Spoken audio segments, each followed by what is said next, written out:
భారతదేశంలో మత స్వేచ్ఛ గురించి, మానవ హక్కుల గురించి, కశ్మీర్ గురించి అడపాదడపా ఆందోళన వ్యక్తం చేసే అమెరికా బంగ్లాదేశ్లో హిందువుల ఆస్తులపైన, వ్యాపారాలపైన అనేక రకాలుగా దాడులు జరుగుతున్నా, ఆఖరికి వారి మాన ప్రాణాలకే ప్రమాదం వస్తున్నా మరి ఎందుకని ఊరుకుంటుంది అమెరికా?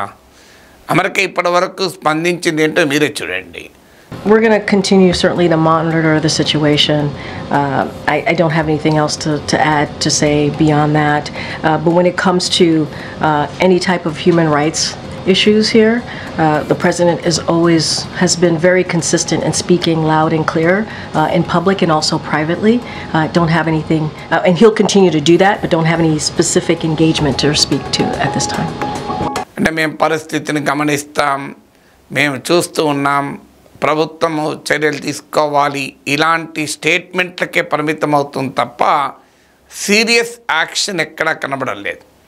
రిలీజియస్ ఫ్రీడమ్ గురించి ఒక సెక్యులర్ కంట్రీ అయిన ఇండియాకు ఉపన్యాసాలు ఇస్తుంటుంది అమెరికా.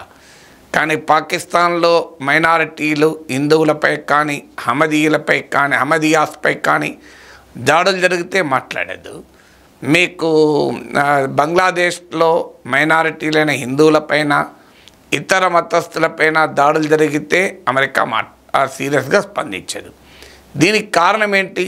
ప్రాణాలు ఎవరైనా ఒకరే, మానవ హక్కులు ఎక్కడైనా ఒకటే.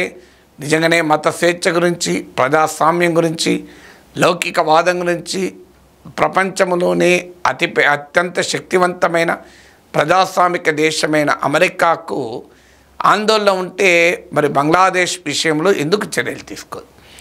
ఎందుకంటే అమెరికా తలుచుకుంటే బంగ్లాదేశ్లో ఈ దాడులు ఆపగలుగుతుంది. దానికి కారణం ఏంటంటే ఇప్పుడు నాయకత్వం వహిస్తున్న మహమ్మద్ యూనస్ అమెరికాకు మంచి మిత్రుడు. పాకిస్తాన్ ప్రభావంలో ఇప్పుడు బంగ్లాదేశ్లో ఉన్న రాజకీయ శక్తులు, మరీ ముఖ్యంగా షేక్ హసీనా పతనం అనంతరము అధికార వ్యవస్థల్లో ఉన్నటువంటి శక్తులు పాకిస్తాన్కు సన్నిహితం. పాకిస్తాన్ అమెరికా చెప్పు చేతుల్లో ఉండే దేశం. ఎందుకంటే అమెరికా తలుచుకుంటే పాకిస్తాన్ స్విచ్ ఆఫ్ చేయొచ్చు, అంత శక్తి అమెరికాకు ఉంది. ఎందుకంటే పాకిస్తాన్ రాజధాని ఇస్లామాబాద్కు సమీపంలో మిలిటరీ కంటోన్మెంట్లో తలదాచుకుంటున్న ఒసామా బిన్ లాడెన్ పాకిస్తాన్ సంబంధం లేకుండా వెళ్ళి అమెరికా అంతం చేయగలిగింది. అది అమెరికాకు ఉన్నటువంటి శక్తి. సో అందువల్ల పాకిస్తాన్ను పాకిస్తాన్ను ఆదేశించడం ద్వారా బంగ్లాదేశ్లో ఉన్న పాక్ అనుకూల రాజకీయ శక్తులే ఈ దాడులకు కారణం. సో వారిని ఆపచ్చు. ఐదర్ అక్కడ ఉన్న ప్రభుత్వంతో కూడా సంబంధం లేదు. ఇవాళ బంగ్లాదేశ్లో మైనారిటీ హిందువులపైన దాడులు జరుపుతున్నది ఎవరు? బంగ్లాదేశ్లో ఉన్నటువంటి రాజకీయ శక్తులు, ముఖ్యంగా జమాత్ ఇస్లామీ బంగ్లాదేశ్ లాంటి రాడికల్ ఇస్లామిస్ట్ శక్తులే ఈ దాడులకు కారణం. ఈ రాడికల్ ఇస్లామిక్ శక్తులు ఐఎస్ఐ, పాకిస్తాన్ ఇంటర్ సర్వీసెస్ ఇంటెలిజెన్స్తో లింక్ అయి పనిచేస్తూ ఉంటాయి. సో అలాంటప్పుడు అమెరికా తలుచుకుంటే పాక్ ఐఎస్ఐ ద్వారా బంగ్లాదేశ్లోని జమాతీ లాంటి శక్తుల్ని కంట్రోల్ చేయలేదా? ఇక Bangladesh Nationalist party BNP Pakistan అనుకూల రాజకీయ పార్టీ. పాకిస్తాన్ అనుకూల రాజకీయ పార్టీ అంటే అమెరికా అనుకూల రాజకీయ పార్టీ. మరి ఎందుకు చేయడం లేదు అంటే అమెరికాకు ఎప్పుడు కూడా democracy, human rights, religious freedom ఇవన్నీ ఒక ముసుగు లాంటివి. తాము చేయదలుచుకున్న దాడులకు, తాము చేయదలుచుకున్న వ్యూహాత్మక చర్యలకు ఒక ముసుగులాగా వీటిని ఉపయోగించుకుంటూ ఉంటుంది. రియల్గానే హ్యూమన్ రైట్స్ గురించి ఆందోళన ఉంటే, డెమోక్రసీ గురించి ఆందోళన ఉంటే సౌదీ అరేబియాకు అమెరికా మద్దతు ఇవ్వదు. ఇప్పటికీ సౌదీ అరేబియా అమెరికాకు నమ్మదగ్గ మిత్రదేశం. ఒకవేళ అమెరికాకు నిజంగానే రిలీజియస్ ఫ్రీడమ్ పైన ప్రేమ ఉంటే ఇస్లామిక్ రాడికల్స్ను ప్రోత్సహించి ప్రపంచవ్యాప్తంగా తీవ్రవాద ఇస్లామిక్ శక్తులకు పురిటిగడ్డగా ఉన్న పాకిస్తాన్ పైన అమెరికాకు అంత ఫ్రెండ్షిప్ ఉండదు. సో అమెరికన్ గవర్నమెంట్, అమెరికన్ రాజ్య వ్యవస్థ, అమెరికన్ ప్రజలకు సంబంధం లేదు, అమెరికన్ సమాజానికి సంబంధం లేదు.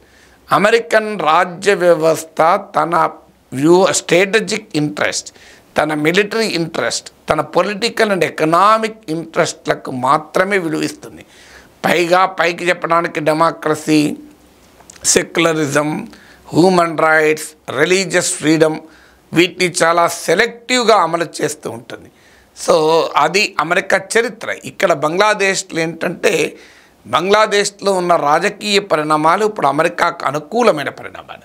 షేక్ హసీనా అమెరికాకు వ్యతిరేకంగా ఉన్న నాయకత్వం. సో అయితే షేక్ హసీనా కూడా ఇటీవల ఆరోపించింది సెయింట్ మార్టిన్స్ ఐలాండ్ను అమెరికా అమ్మివేయమన్నది, లీజ్కి ఇవ్వమన్నది. నేను సెయింట్ మార్టిన్ ఐలాండ్ పైన బంగ్లాదేశ్ సార్వభౌమాధికారాన్ని, బంగ్లాదేశ్ సావర్నిటీని వదులుకోని అన్నాను గనక నా పైన కోపం కసిగా నా పైన పన్నాగం కుట్ర పన్నారు.